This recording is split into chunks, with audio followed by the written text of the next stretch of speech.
ઉદાહરણ દાદા સ્વમત અને પરમત. સ્વમત એટલે આત્મા, પરમત એટલે આત્માને નહીં માનનારા. એવા જે અભિપ્રાયો જગતમાં પ્રવર્તે છે તેનું તે જ્ઞાતા છે. નિજ સ્વરૂપ જેને અનુભવવું હોય અને સમસ્ત બહારના અભિપ્રાયો જાણવા માટે કે આત્મા વિશે જીવોની કેવી કેવી માન્યતાઓ ચાલી રહી છે, ઓછું, અધિક અને વિપરીત. આત્મા વિશે આવી અનેકવિધ માન્યતાઓ જીવોની ચાલે છે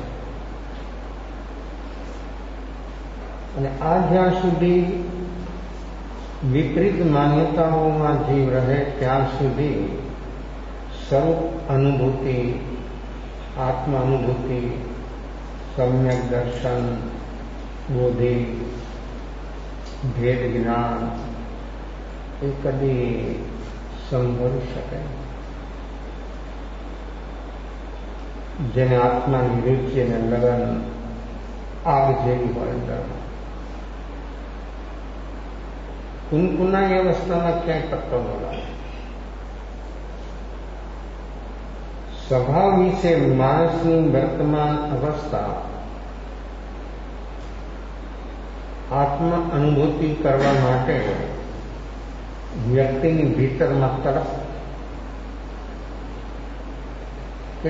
કેટલી ડિગ્રી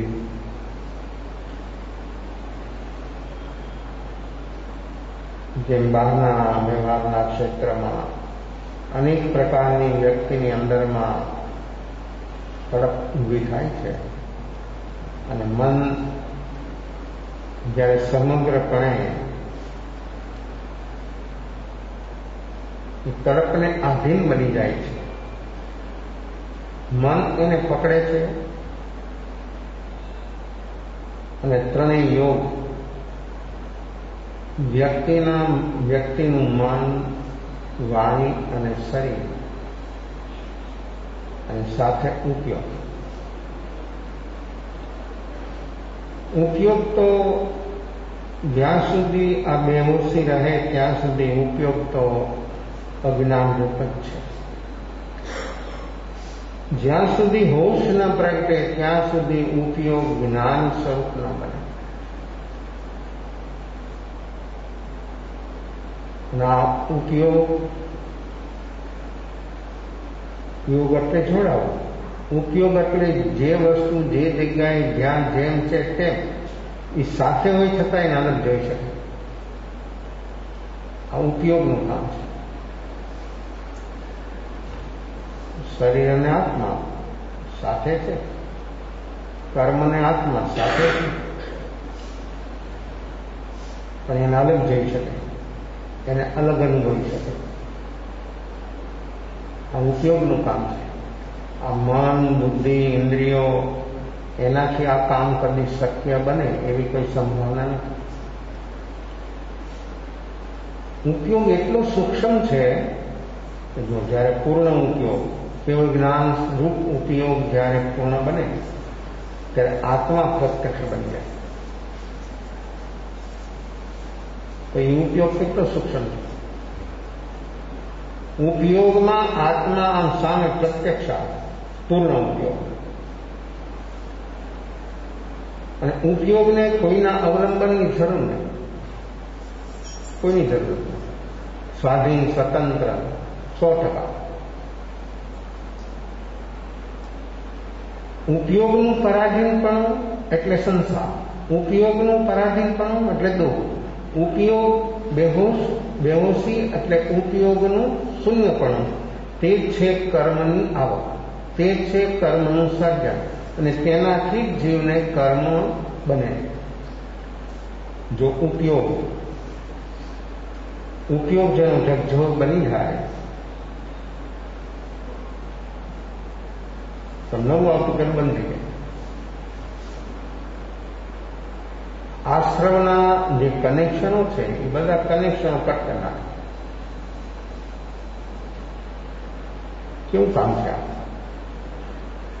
મન, જો આપણા મનમાં વિચાર ચાલે છે કેટલા સ્થૂળ છે, છતાં પણ માણસનું કોન્સન્ટ્રેશન ન હોય તો મનમાં ચાલતા વિચારો એને મહેસૂસ ન થાય.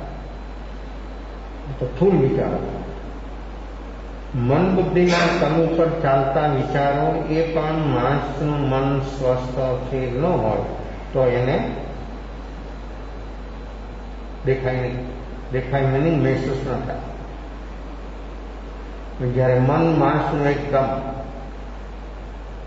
સ્વસ્થ બની ગયું અને એક જગ્યા પર એનું કોન્સન્ટ્રેશન થઈ ગયું ત્યારે વિચારો આપણી અંદરના સિવિયર વિચારો નીકાળી જાય એ આપણને મહેસૂસ થવા મળે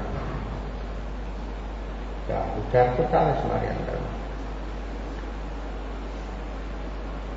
વિચારોથી જે અશાંતિ થાય છે એને આપણે અનુભવીએ છીએ અને એકદમ સ્થૂળ બને ત્યારે વિચારોને આપણે અનુભવતા નથી.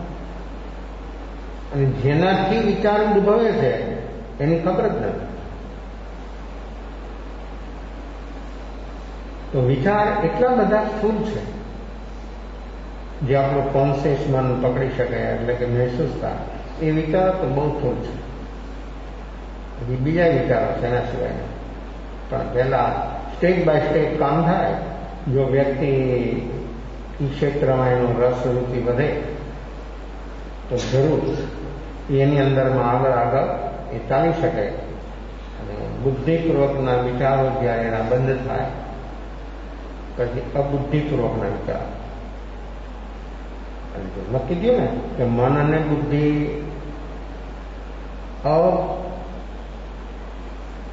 જે વિચારો એટલા સૂક્ષ્મ છે કે મન અને બુદ્ધિ પણ એને મહેસૂસ નથી કરી શકતા.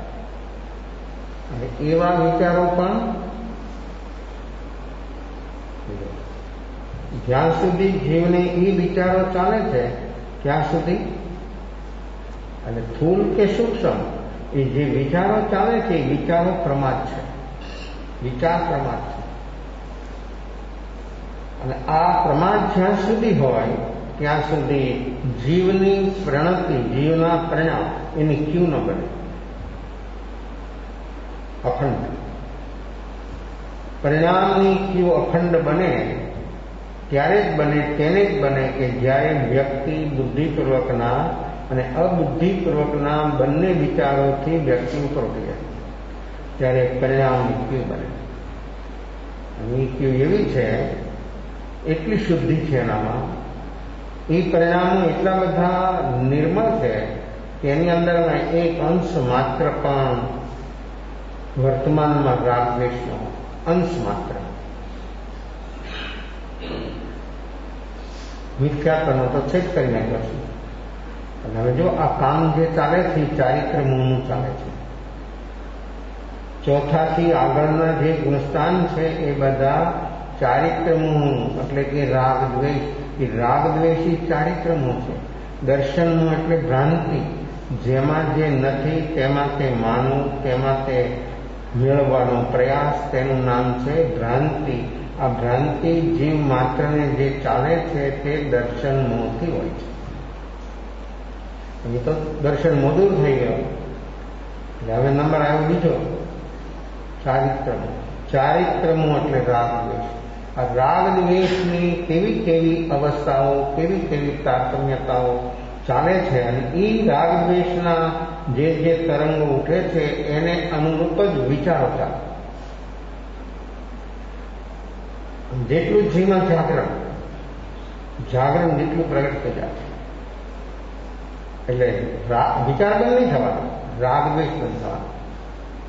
રાગ દ્વેષ જે ચાલે છે એ જેવું જોવાનું શરૂ થાય, આપણે જોવાનું શરૂ કરીએ આપણા મનને એટલે રાગ દ્વેષ બંધ થવાના, એકદમ બંધ થવાના. જેટલું જોવાનું આપણું સતત બને, સતત રહે તેટલે અંશે તે રાગ દ્વેષ મંદ બને. રાગ દ્વેષ મંદ બને એટલે વિચાર શુભ બની ગયા. અશુભ વિચારોને આપણે હટાવવાનો પ્રયાસ કરીએ છીએ, ન હટે. હટાવવાના પ્રયાસથી ફોસથી આવવાના. અને વિચારો આપણે નથી જોતા એટલે આપણે એને પ્રેસ કરીએ, દબાવીએ તો ગુણાકાર થવાનો. કમ્પેર કરે તો રાગ દ્વેષની વૃદ્ધિ. વ્યક્તિ આ 3 કામ જ કરે.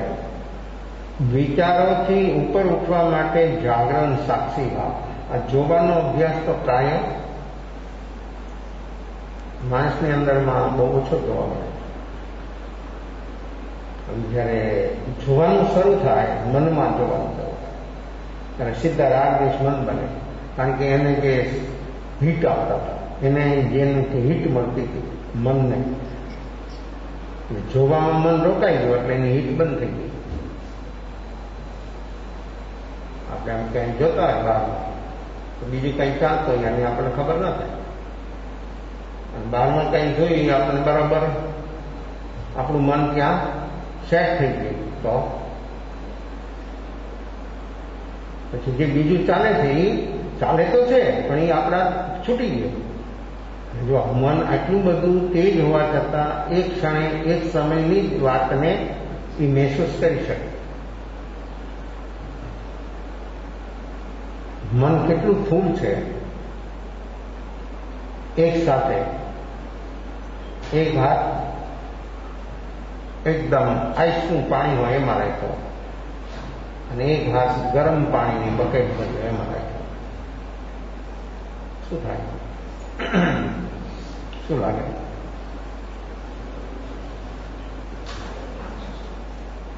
બે બાજુ છે, બે હાથ રાખી દીધા.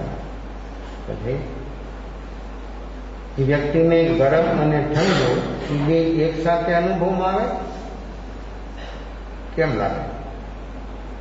શું થાય?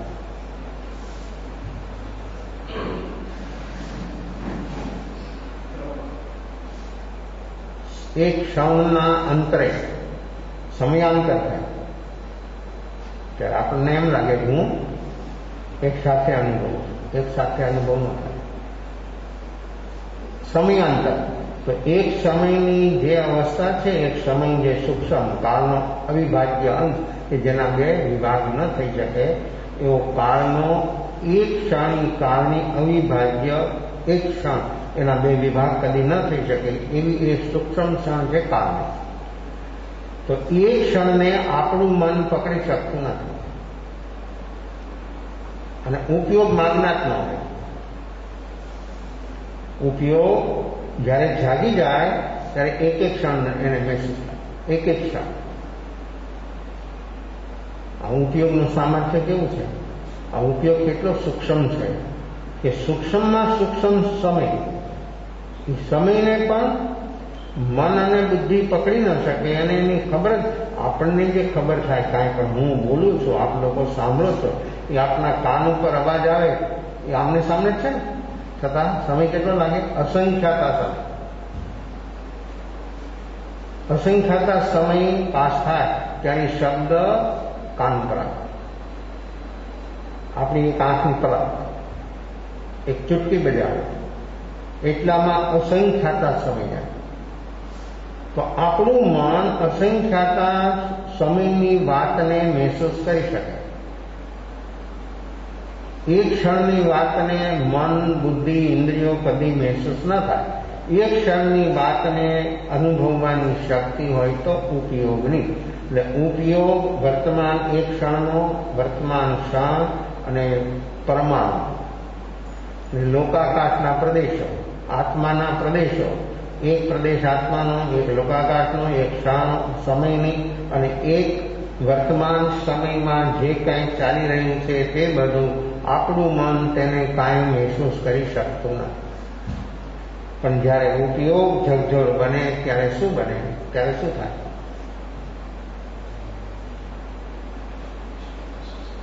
બોલો છો ને તમે ખામણામાં પ્રતિક્રમણ અત્યારે તો સાંભળવા જતા હો,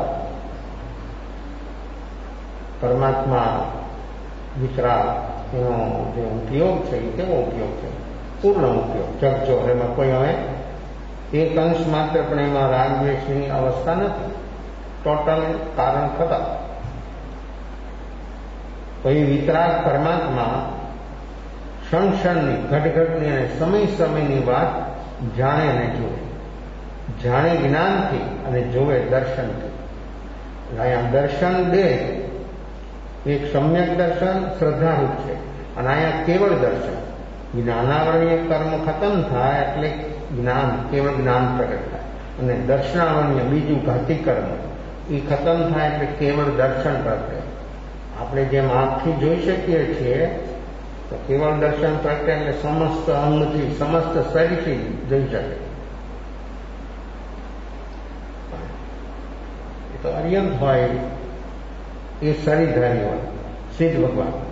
અશરીરી તો અશરીરી સિદ્ધ ભગવાન જે છે એને પણ કેવળ જ્ઞાન, કેવળ દર્શન છે. આ બે ઉપયોગ છે.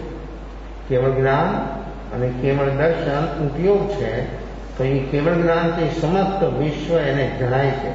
જાણવાનો વિકલ્પ, જો વિકલ્પ તો આવે જ નહીં, અને વિકલ્પ હોય તો આટલો વિકલ્પ પણ રૂકાવટ કરે ભાઈ. કારણ આપણા અંદરમાં તો જાડા ગોદરા જેવા અંદરમાં ગાટલા જેવા ચાલ્યા જાય તો પણ આપણને મહેસૂસ ન થાય. તો આપણી કેટલી વર્તમાન અવસ્થા કેવી સમજવી? જ્ઞાનીના અંદરમાં કેવળ જ્ઞાન, કેવળ દર્શન પ્રગટે પછી સમસ્ત વિશ્વ એને વિકલ્પ જ નથી. અને વિકલ્પ હોય ત્યાં સુધી આ જ્ઞાન હોય.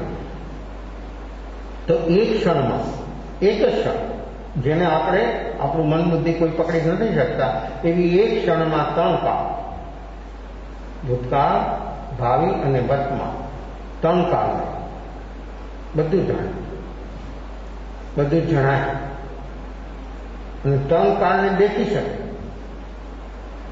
જણાય અને દેખાય. તો આત્માથી જ જણાય ને આત્માથી જ દેખાય. આ કેવળ જ્ઞાન, કેવળ દર્શન એટલે જ્ઞાન ગુણ છે એની આ નિર્મળ શુદ્ધ પર્યાય છે કેવળ જ્ઞાન, અને શ્રદ્ધા ગુણ એની નિર્મળ પર્યાય છે સમ્યક દર્શન, અને કેવળ દર્શન એ પણ દર્શન ગુણની નિર્મળ પર્યાય. એટલે પૂર્ણ સમસ્ત વિશ્વ એના જ્ઞાનની અંદરમાં હસ્તાવલક જાણે ને દેખે. તેમાં માર્ક્સ આપણે રાખીએ છીએ, અંદરમાં જે રેખાઓ છે એ બધી આપણને દેખાય છે, આપણે જોઈ શકીએ છીએ. અગર હાથમાં કોઈ બીજી ચીજ હોય તો પણ આપણે જોઈ શકીએ. એમ સમસ્ત વિશ્વ જ્ઞાનની અંદરમાં જ્ઞાનીઓને જ્ઞેય બને છે. સમસ્ત વસ્તુની રૂપી ને અરૂપી બધી દેખી શકે. તો પરમાણુ, લોકાકાશનો પ્રદેશ, આત્માનો પ્રદેશ, એને પણ કેવળ દર્શન દ્વારા એ જોઈ શકે. આખો આત્મા પણ જોઈ શકે છે અને એક પ્રદેશને પણ જોઈ શકે.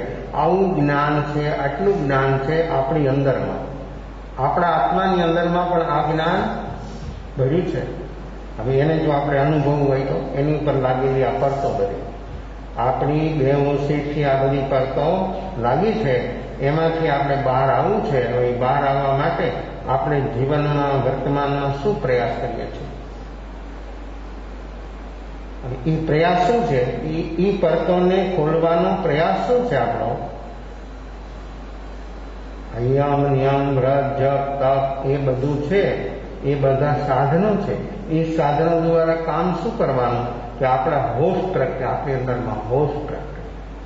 જપ કરીએ આપણે તો જપની અંદરમાં આપણું મન રહેવું જોઈએ. જપની બહાર મન જવું નથી. જે જપ કરો એની અંદરમાં આપણું મન એક રૂપ થઈ જવું જોઈએ. ત્યારે શું થાય? જો મન આપણું જપમાં એક રૂપ થઈ ગયું તો શું થાય? આ જપ સાધન છે, તપ સાધન છે, યમ સાધન છે, નિયમ સાધન છે. એ જપ સાધન એનાથી એકરૂપ વ્યક્તિ જપમાં બની રહી ટકી શકે તો કશાયો મન થવા. અને કશાય એટલા મંદ મંદ મંદ કમ મંતર થઈ જાય તો શું થાય? અનંતાનુબંધીના કશાયો આવા મંદ બને આ જપ કરવાથી. પણ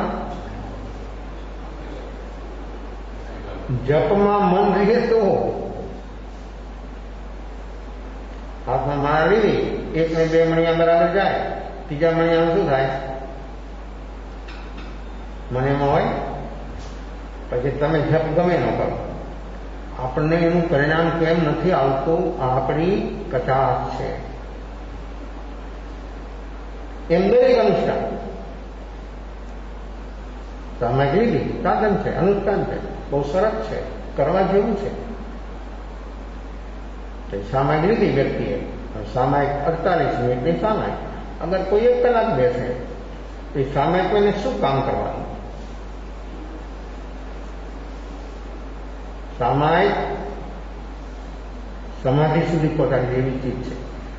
સામાયિક સમાધિ સુધી સાધન છે, અદભુત સાધન છે. સમાધિ સુધી પહોંચાડવું. સામાયિકની અંદરમાં કામ નહીં કરવા, સ્વાધ્યાય અને ધ્યાન. માળા કરવી હોય તો પછી કરવી.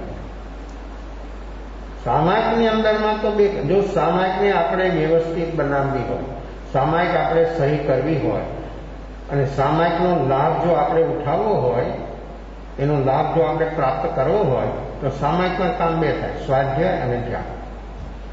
આપણે અત્યારે આ જે ચાલે છે સત્સંગ એ સ્વાધ્યાય છે. સ્વરૂપ લક્ષ્ય જો વાત થાય તો સ્વાધ્યાય છે, અને પરલક્ષ્ય વાત થાય તો એના માટે સ્વાધ્યાય. આ દ્રવ્ય સ્વાધ્યાય, આ દ્રવ્ય સ્વાધ્યાય.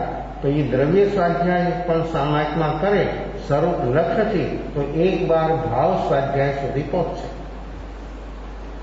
ભાવ સ્વાધ્યાય અભ્યંતર તપ છે, અને એ સ્વાધ્યાયથી ઉત્તરાધ્યાન સૂત્ર 29મો અધ્યાય એમ બતાવે કે સજ્જાયન બનતે જીવે કિંજન. સ્વાધ્યાયથી જીવને શું લાભ થાય? સ્વાધ્યાય કરવાથી જીવને શું લાભ થાય? તો કે ઘાતી કર્મક્ષય થાય. સમજાય છે? ઘાતી કર્મો જ્ઞાનાવરણ્ય, દર્શનાવરણ્ય, મોહની અંતર ક્ષય થાય. પણ એ સ્વાધ્યાય ભાવ સ્વાધ્યાય. આ વાંચવું, શાસ્ત્રનું પઠન કરવું, એનું સ્વાધ્યાય કરવું એ દ્રવ્ય સ્વાધ્યાય છે. અને આ સ્વાધ્યાય સ્વયં જીવનનું અધ્યયન, પોતાના જીવનનું અધ્યયન કરવું, પોતાના જીવનને વાંચવું, એનું નામ છે ભાવ સ્વાધ્યાય. અને આ ભાવ સ્વાધ્યાય છે અભ્યંતર તપ. અભ્યંતર તપથી વ્યક્તિ પ્રકૃતિથી મુક્ત થઈ જાય. બાહ્ય તપથી 2 કામ થાય, શરીર અને મન સ્વસ્થ બને. અને અભ્યંતર તપથી ભીતરમાંથી રહેલી પ્રકૃતિઓ જે છે, આ બધી ક્રોધ, માન, માયા, લોભ, એમાંથી વ્યક્તિ ઉપર ઉઠે. આવું આ સ્વાધ્યાય અભ્યંતર તપ. આવું અભ્યંતર તપ વ્યક્તિની અંદરમાં જો સહી અર્થમાં સ્વાધ્યાય બને તો આવું સ્વાધ્યાય જો સામાયિકમાં બને તો સામાયિકમાં વ્યક્તિ બેઠી હોય અને અભ્યંતર સ્વાધ્યાય ચાલતો હોય, ભીતરનો સ્વાધ્યાય આપણને બહુ કઠિન લાગે છે. સ્વાધ્યાય સ્વ અધ્યયન, ગ્રામરની દ્રષ્ટિથી આપણે જોઈએ તો સ્વ અધ્યયન, પોતાના જીવનનું અધ્યયન કરવું. આપણા જીવનને શું વાંચવું? કેટલું બધું લખ્યું સંદર્ભમાં, એ તો પોતે જ વાંચી શકે, બીજા કોઈ વાંચી ન શકે, કારણ કે પોતે જ લખ્યું છે. ઘણી વાર માણસ એવું લખે કે પોતાનું લખેલું પોતે ન વાંચી શકે, એવા એના અક્ષરો હોય. આમ લીટા જ પહેલો અક્ષર જેવો તેવો હોય, બાકી ઇંગ્લિશ હોય, ગુજરાતી હોય કે હિન્દી હોય, લખેલું હોય એ પહેલો અક્ષર જેવો તેવો ખ્યાલ મારે, બાકી તો લીટો જ હોય, એવા અક્ષરો હોય. તો એ જ વ્યક્તિ વાંચી શકે, એને જ એની ખબર થાય. તો આપણે જે અંદરમાં જે બધું લખ્યું છે, એટલું બધું લખ્યું છે, તો એ આપણે જ વાંચી શકશું, બીજા કોઈ એને વાંચી નહીં શકે. તો એને વાંચવાનો આપણે પ્રયાસ કરવા. બહુ લખ્યું છે, કંઈ જગ્યા જ નથી રહેવા દેતી. એટલું બધું અંદરમાં ભર્યું છે અને એટલું લખાણ કરે છે. આ બધું અંદરમાં એટલું ભરે છે, 24 કલાક રાત અને દિવસ અંદરમાં ભરે કરે. તો આ બધામાંથી એ ઉડેલી જાય, એ બધું બહાર નીકળે, સ્વાધ્યાયથી ખાલી થઈ જાય, એકદમ સાફ થઈ જાય. અને એવું એ નિર્મળ બને મન, એવું નિર્મળ બને સ્વાધ્યાયથી. અને ખબર થઈ જાય કે મારી અંદરમાં ક્રોધ અહીંયાથી ઉઠે છે, માન અહીંયાથી ઉઠે છે, માયા અહીંયાથી ઉઠે છે, લોભ અહીંયાથી ઉઠે છે. એના પોઈન્ટ છે, એની જડો છે. આપણી ભીતર, આપણા શરીરના એક સેન્ટર ઉપર ચિત્ત છે. ત્યાં સુધી જો વ્યક્તિ સ્વાધ્યાયમાં પહોંચી જાય તો પછી બીજો ક્રમ આવ્યો ધ્યાનનો. પેલું સ્વાધ્યાય અને પછી ધ્યાન. આ કેટલું અનુસંધાન છે. અને ભગવાન મહાવીર 12.5 વર્ષ સુધી એમને શું કામ કર્યું? સાધનામાં જયારે હતા જંગલમાં એકલા, ત્યારે એને શું કામ કર્યું? જેને શરીર પર કપડાય નહોતા તો એની પાસે પુસ્તકો હતા, અને ત્યારે તો પુસ્તકનું નિર્માણ નહોતું, ત્યારે કાગળે નહોતા.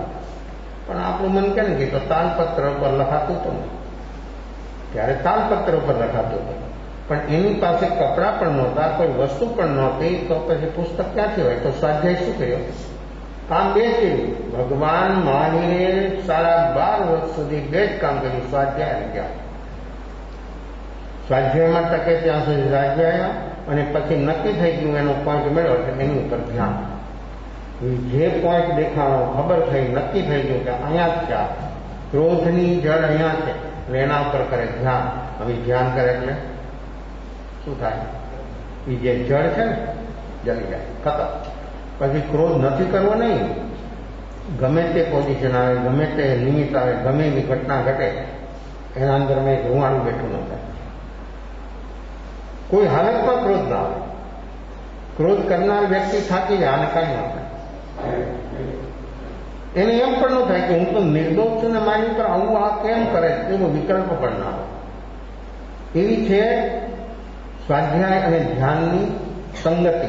અને એ સંગતિ એવી અદભુત છે કે સ્વાધ્યાયમાં અટકે ત્યાં સ્વાધ્યાયમાં, અને પછી જાય ધ્યાનમાં. ધ્યાનમાં ન ટકે લાવે સ્વાધ્યાય.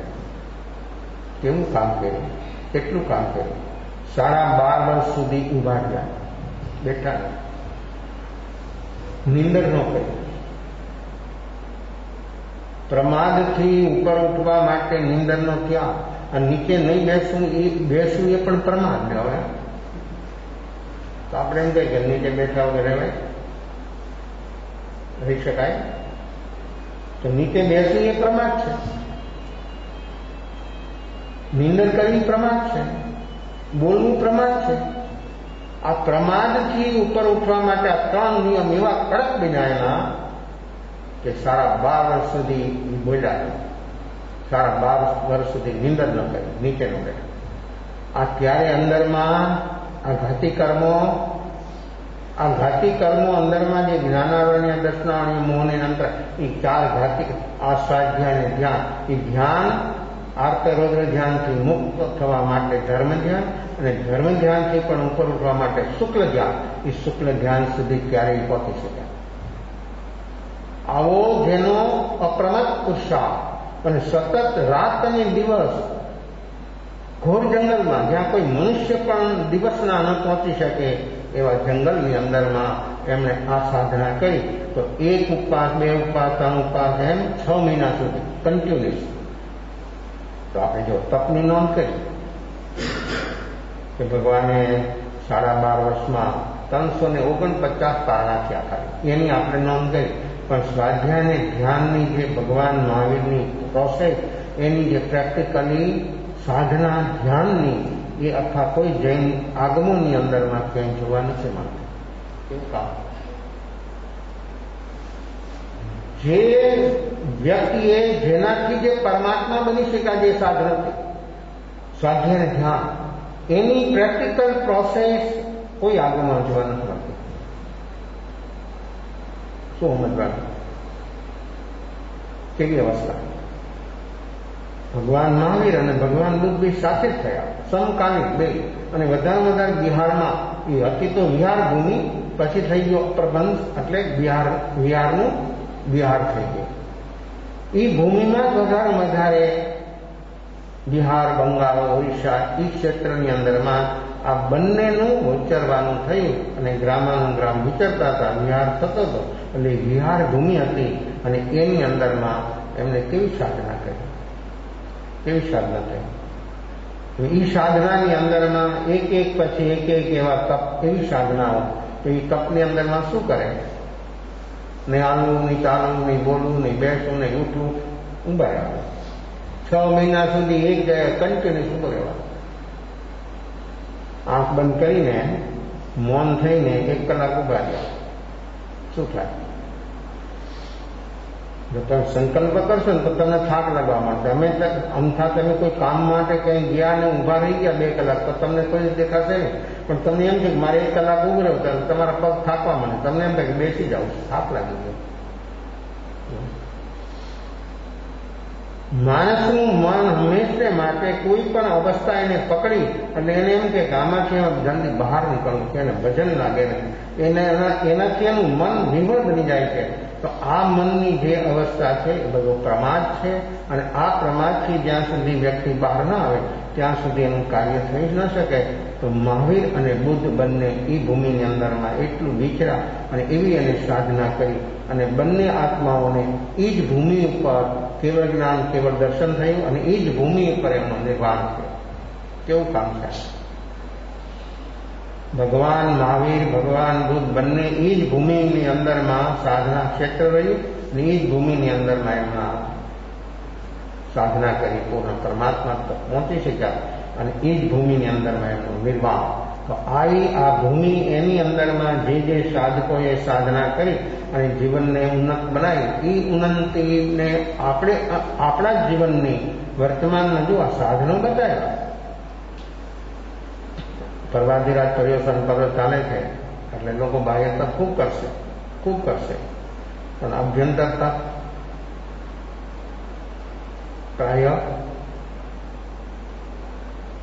પ્રાયશ્ચિત, વિનય, વૈયાવર, સ્વાધ્યાય, ધ્યાન અને કાયોત્સર્ગ, આ અભ્યંતર તપ. હવે અભ્યંતર તપ કેટલું થશે? બાહ્ય તપ જો સુવર્ણ છે તો અભ્યંતર તપ સુગંધ છે. બોલે ને સોનું ને સુગંધ. તો બાહ્ય તપ સુવર્ણ છે તો અભ્યંતર તપ સુવાસ. હવે સુવાસ કેમ છે? ભીતરમાં જયારે આ મલિનતા, આ ભીતરની રહેલી બધી પ્રકૃતિઓ જે છે ને એમાં મલિનતા છે, એમાં દુર્ગંધ છે. આપણને આવે છે, આપણને દુર્ગંધ મહેસૂસ થાય છે પ્રકૃતિની. તો જો જયારે અનંતાનુબંધીના કશ આવ્યો ને ત્યારે કૃષ્ણ લેશ આવે. તો કૃષ્ણ લેશાની અંદરમાં વર્ણ છે, ગંધ છે, રસ છે, સ્પર્શ છે. કૃષ્ણ લેશા જે જીવને હોય એને નિયમથી અનંતાનુબંધીના કશાયો, અને એ અનંતાનુબંધીના કશાયો હોય તો એની અંદરમાં એ કૃષ્ણ લેશાનું ગંધ કેવી છે? એક લેશાની અંદરમાં એના જે વર્ણગંધ રસસ્પર્શ છે એની એકના દ્રષ્ટાંતો આપ્યા છે. કૃષ્ણ લેશાની ગંધ એવી છે કે સાપ મરી જાય અને પછી સડે પછી એની દુર્ગંધ કેવી આવે? સાપ મરી ગયો, કોઈ મારી નહીં કહો ખલા, પછી સડે પછી એની દુર્ગંધ કેવી આવે? પછી પ્રાણી મરી જાય, કોઈ પ્રાણી એ સડે પછી એની દુર્ગંધ કેવી હોય? જંગલમાં હાથી છે, એનું આયુષ પૂરું થાય અને મરી જાય, પછી એનું નિવારણ કોણ કરે? એને કોણ દફનાવે? પછી કેટલા સમય સુધી એમના શરીર પડી જાય, પછી એની ચામડી કેટલી જાડી હોય હાથીની, પછી પંખીઓ આવે, ગીત આવે, ચમડી ગીત આવે, એને તોડે તો એમાંથી શું નીકળે ખબર? કીડા, આવડા કીડા નીકળે. આખું શરીર અંદરથી સડી જાય અને એની દુર્ગંધ મહિનાઓ સુધી શરીર જ્યાં સુધી રહે, એની અંદરમાં જ્યાં સુધી માંસ છે ત્યાં સુધી એની અંદરમાં એ કીડા એટલા માટે અંદરમાં એ માંસને ખાય છે. પણ જે પંખીઓ તોડે એની ચામડી અને એમાંથી જે નીકળે એ કીડા નહીં ખાય. એની દુર્ગંધ તમે જુઓ તો માઇલો સુધી એની દુર્ગંધ માણસ સહન ન કરી શકે એટલી દુર્ગંધ. તો આવી દુર્ગંધ કૃષ્ણ લેશાની દુર્ગંધ છે. અનંતાનુબંધીના કશાયોના સદભાવમાં કૃષ્ણ લેશા હોય અને એ કૃષ્ણ લેશાની દુર્ગંધ આવે, માણસના શરીરમાંથી દુર્ગંધ આવે. આ એક ચીજ, એક પ્રકૃતિ કેવું કામ કરે છે ને આખા શરીરની, મનની, વાણીની સારી અવસ્થાઓ બદલી નાખે, એ આ પ્રકૃતિ. આ પ્રકૃતિની તાકાત અને એની ગહરાઈ કેટલી જબરજસ્ત છે. તો વ્યક્તિ આ કૃષ્ણ લેશાની અવસ્થામાં આવી શરીરની દુર્ગંધ આવે. પસીનો થાય એટલે પણ દુર્ગંધ આવે. એક દી બે દી માણસ શરીરને ઠીક ન રાખે તો એમાંથી દુર્ગંધ આવે. પણ જે આ કૃષ્ણ વેશ્યા અને એની જે દુર્ગંધ છે તો કોઈ એવા પ્રકારની દુર્ગંધ છે કે માણસને એની દુર્ગંધ નથી આવતી. કેવું છે? વ્યક્તિને એની દુર્ગંધ નથી આવતી. તો આ કષાયો, આ વેશ્યાઓ એની દુર્ગંધ છે. તો આવી અનેકવિધ અવસ્થાઓ વ્યક્તિ એનાથી જ્યારે ઉપર ઉઠે ત્યારે અંદરમાંથી સુગંધ આવે. બાહ્ય તપ શરીર અને મનને ઠીક બનાવે અને અભ્યંતર તપ આ વેશ્યાઓ છે, આ કષાયની સાથે વેશ્યાનું અનુસંધાન છે. અભ્યંતર તપ સીધા કષાય ઉપર કામ કરે અને કષાય એના ઉત્સમ શયરૂપ બને ત્યારે વેશ્યાઓ બદલી જાય અને કૃષ્ણ વેશ્યા નીલ તેજો પદ્મ શુક્લ વેશ્યા સુધી વ્યક્તિ પહોંચી જાય. અને જેવા પ્રકારની વેશ્યા હોય એવા પ્રકારનું જીવને આવા મંડળ દરેક જીવને, મનુષ્યને હોય એમ નહીં. જીવ છે એકંદરી જીવ. વનસ્પતિમાં પણ આભા મંડળ આપણને દેખાય. વનસ્પતિમાં, ઝાડમાં, વેલોમાં, ફૂલમાં આભા મંડળ દેખાય. જીવ કોઈ પણ અવસ્થામાં ગમે ત્યાં હોય તો એનું આભા મંડળ હોય અને આભા મંડળ વેશ્યાને અનુરૂપ હોય. વેશ્યા પ્રમાણે વિચાર હોય. એની અંદરમાં એ પ્રકારના કષાયો હોય. એક સાથે કેટલી ચીજ એક સાથે અનુસંધાન બને. પ્રકૃતિ, વેશ્યા અને એ વેશ્યાની સાથે મન એને ગુણે એનું ઘટન કરે અને કેટલું બધું મજબૂત બને અને એ વેશ્યા એટલી બધી ઠોસ બને. તો પરમાત્મા ચિત્તસંગમ હોય, રામ કૃષ્ણ એની પાછળ આપણે જોઈએ ચંદ્ર સૂર્ય જેવું રાઉન્ડ બનાવેલું હોય. એ કલ્પના નથી, હકીકતમાં હોય. આપણને હોય. આપણે આપણી જોઈ શકીએ ને બીજાનું જોઈ શકીએ, પણ જોવાની એવી દ્રષ્ટિ જેને પ્રાપ્ત થાય એ જોઈ શકે અને એના ઉપરથી ખબર થઈ જાય કે વ્યક્તિની વર્તમાન અવસ્થા કેવી ચાલી રહી છે. આ કષાયોથી શરીરની મનની અવસ્થા, મનની વિચારોની અવસ્થા, વિચારોથી એના આખા શરીરના પરમાણુ બદલી જાય. જ્યારે માણસની અંદરમાં આવી અશુભ લેશા અને કષાયો તીવ્ર હોય ત્યારે આખા શરીરની અવસ્થા એના પરમાણુ બદલી જાય. વિષ જેવા પરમાણુ બની જાય. કષાયોની અંદરમાં એટલું વિષ છે, એટલું ઝેર છે કે જેની કોઈ સીમા નથી. આખા શરીર, મન અને વાય ત્રણેયને વિષ બનાવી દે. આવી છે આ પ્રકૃતિઓની અવસ્થા. અને જીવની અંદરમાં જ્યારે આ જોવાનું અંદરમાં જાગરણ એવું તેજ બને ત્યારે એ વ્યક્તિની અંદરમાં આ ભાવ સ્વાધ્યાય અને એ સ્વાધ્યાય એ તપ અને એ સ્વાધ્યાય તપ દ્વારા વ્યક્તિ એક એક પ્રકૃતિને બરાબર જોવે, ખ્યાલ કરે અને ઉપર આવે ધ્યાન આવે એટલે પ્રકૃતિઓ ખતમ થઈ જાય અને વ્યક્તિની અંદરમાં રહેલી આત્માની સુગંધ બહાર આવે. બાહ્ય તપ છે સુવર્ણ, અભ્યંતર તપ છે સુગંધ.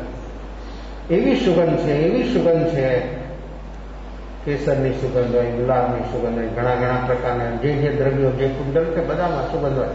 જો સાકરમાં સુગંધ હોય પણ આપણને માણસ ખાય છે તો પણ એની સુગંધ નથી આવતી. કોઈ પણ માટી હોય ને, માટીમાં સુગંધ હોય.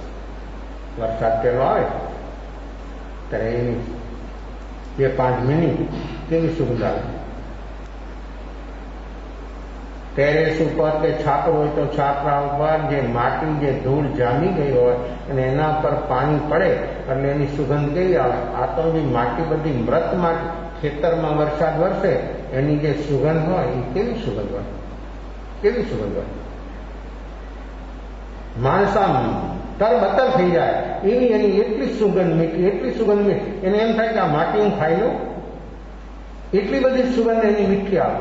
તો જો માટીમાં પણ પૂડગલ કોઈ પણ હાલતમાં હોય, ગમે તે અવસ્થામાં હોય, કારણ કે એમાં વર્ણ, ગંધ, રસ અને સ્પર્શ છે.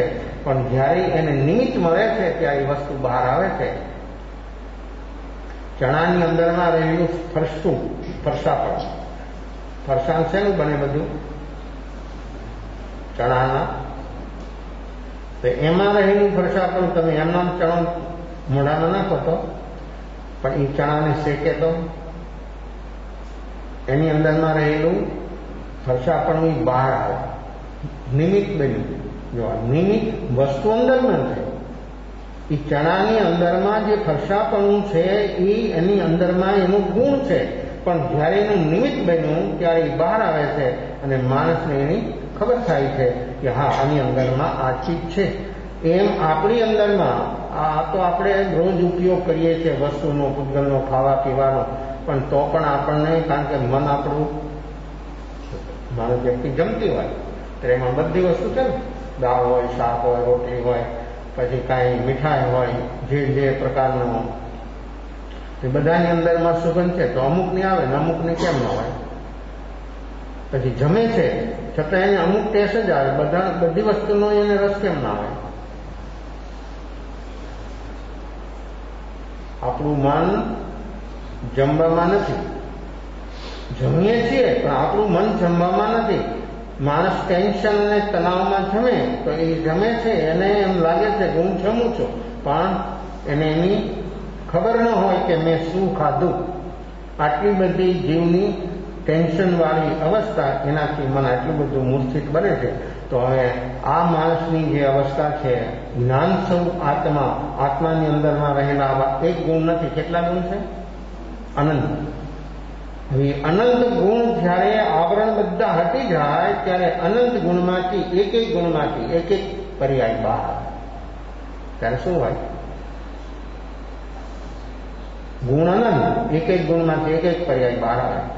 શ્રદ્ધા ગુણમાંથી સમ્યક આવે, જ્ઞાન ગુણમાંથી જ્ઞાન આવે, સુખ ગુણમાંથી સુખ આવે, ક્ષમા ગુણમાંથી ક્ષમા આવે. એક ગુણમાંથી એક પર્યાય બહાર આવે. અનંત ગુણ, અનંત પર્યાય, સિદ્ધ પરમાત્મા એક સાથે અનંત પર્યાયને અનુભવે. એક સાથે, એક ક્ષણમાં. એક ક્ષણમાં તો આપણને કઈ દેખાતું જ નથી, આપણી ખબર નથી થતી, આપણા મનની છે, અને એને એક સાથે અનંત ગુણની અનંત પર્યાય એક સાથે અનુભવે. આ જો આત્માની શક્તિ, અનંત શક્તિ. આત્મામાં શક્તિ કેટલી છે? આપણા આત્મામાં અનંત શક્તિ છે. બધી શક્તિનો આવરણ દૂર થઈ જાય તો એ શક્તિ એક ભાવ પ્રાણ છે. આત્માની જે શક્તિ છે એ ભાવ પ્રાણ છે. જ્ઞાન છે એ ભાવ પ્રાણ છે. સુખ છે એ ભાવ પ્રાણ છે.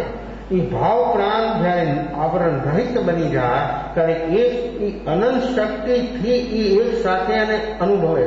આપણી તાકાત નથી, કારણ કે આપણે તો મન બુદ્ધિ વાળા માણસો છીએ, અને મન તો જમવા બેસે તો એને ખબર નથી પડતી, આટલું થૂલ, તો પણ પછી આત્માની ખબર ક્યાં થાય? તો આત્માની જેને અનુભૂતિ કરવી હોય, આત્માની જેને ખબર કરવી હોય, એને એટલા માટે વર્તમાનમાં નિર્વિકલ્પ બનવું પડે. અને નિર્વિકલ્પ જો અવસ્થા એની કન્ટિન્યુઅસ 25 મિનિટ સુધી વ્યક્તિ જો એ અવસ્થામાં ટકી જાય તો આ બહુ એટલા સમયમાં શું થાય? આ પ્રકૃતિઓ છે ને બધી 7 પ્રકૃતિઓ મેન 7 પ્રકૃતિનો ક્ષયોક્ષમ ઉપક્ષમ કે ક્ષય થાય. અને એ ક્ષય થાય એટલે આત્મામાં શ્રદ્ધા ગુણની નિર્મળ પર્યાય, તેનું નામ સમ્યક દર્શન. એવું સમ્યક દર્શન જીવને અનુભવમાં આવી જાય અને પછી એની સાથે જ સમ્યક જ્ઞાન પ્રાપ્ત થઈ જાય. આ બેથી સમ્યક દર્શન, સમ્યક જ્ઞાન આવે એટલે પછી ચારિત્ર ધર્મની અંદરમાં એનો પુરુષાર્થ ઉપડે અને એક આત્મા સ્ટેપ બાય સ્ટેપ અંદરમાં જે ચારિત્રમોની પ્રકૃતિઓ જે છે એમાંથી એ ક્ષય આગળ ચાલે. એની યાત્રા એટલી બધી અદ્ભુત અપૂર્વ બને. તો આત્મામાં રહેલી સુગંધ, આત્મામાં રહેલી જે વાસ્તવિકતા છે એને જો આપણે અનુભવવી હોય તો આપણે વર્તમાનમાં અનુભવી શકીએ છીએ. એનું સેમ્પલ માણસો કેમ તમે બધી વાત કરો છો આનંદ સુખ આનંદ શક્તિના, પણ એનું સેમ્પલ બધાને મળે. સેમ્પલ કરવાનું શું? કોને મળે? સાર્વજનિક, સાર્વભૌમ, બધાની પાસે છે. 25 મિનિટ સુધી નિર્વિકલ્પ બની જાય એને મળે.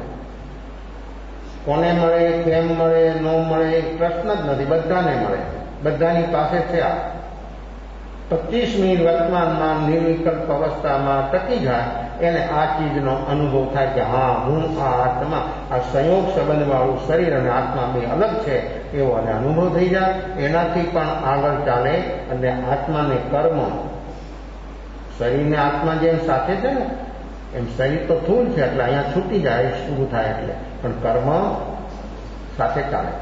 તો એ પણ એક સંયોગ સંબંધવાળી ચીજ છે કર્મ. એ પણ આત્માથી અલગ છે, એની સંધિ છે. એટલે શુક્રામ સૂત્રમાં એમ ભગવાન મહાવીર ફરમાન સંધિ ઉએ જાણીતા. તું કર્મ ને આત્માની જે સંધિ છે એને તું જાણ.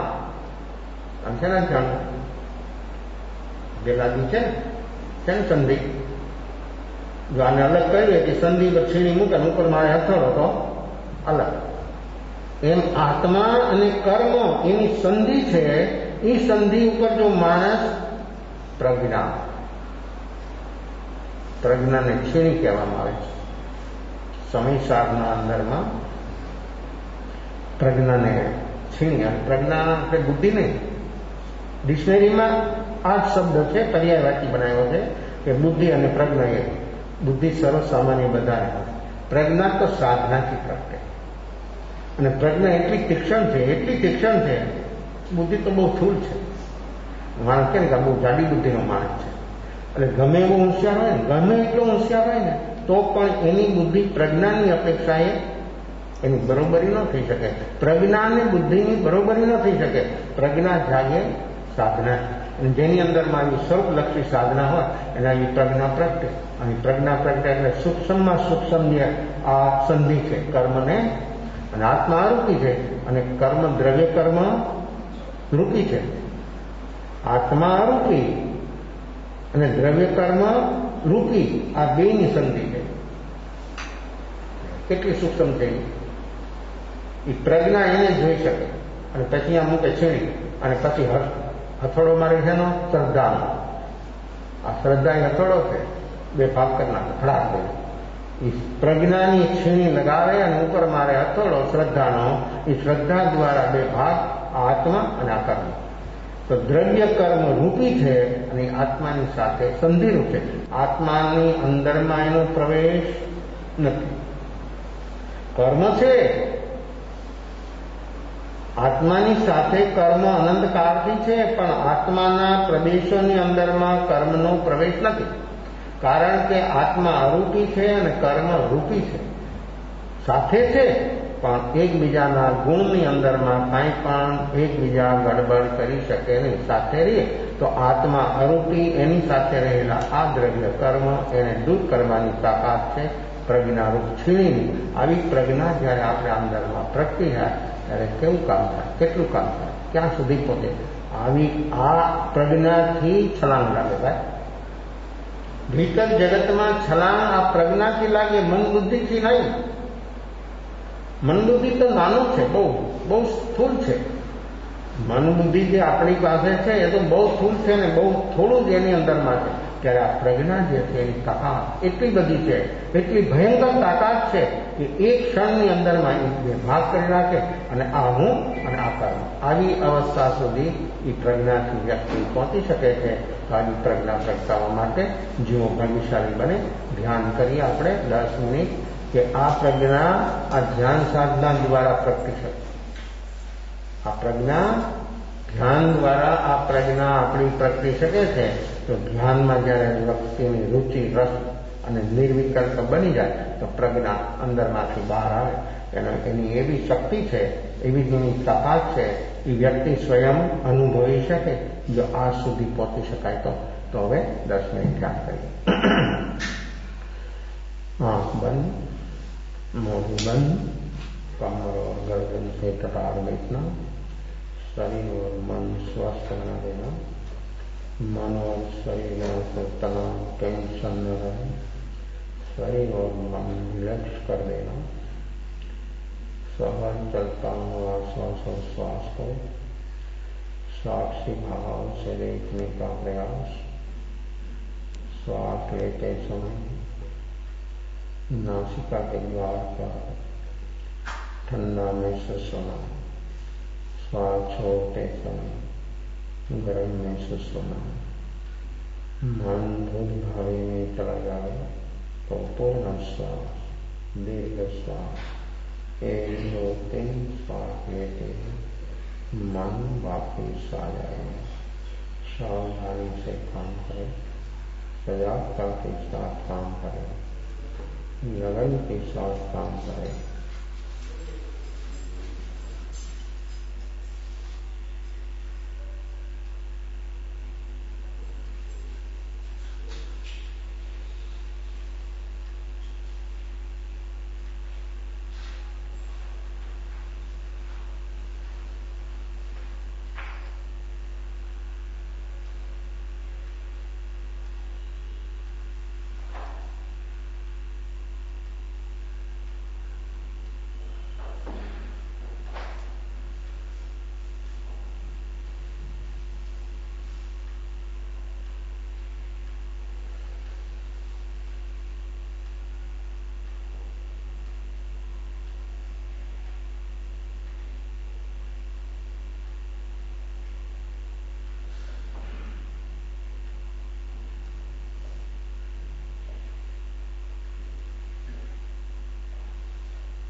अरिहंता शरणं नौयामि सिद्धा शरणं नौयामि साहु शरणं नौयामि केवली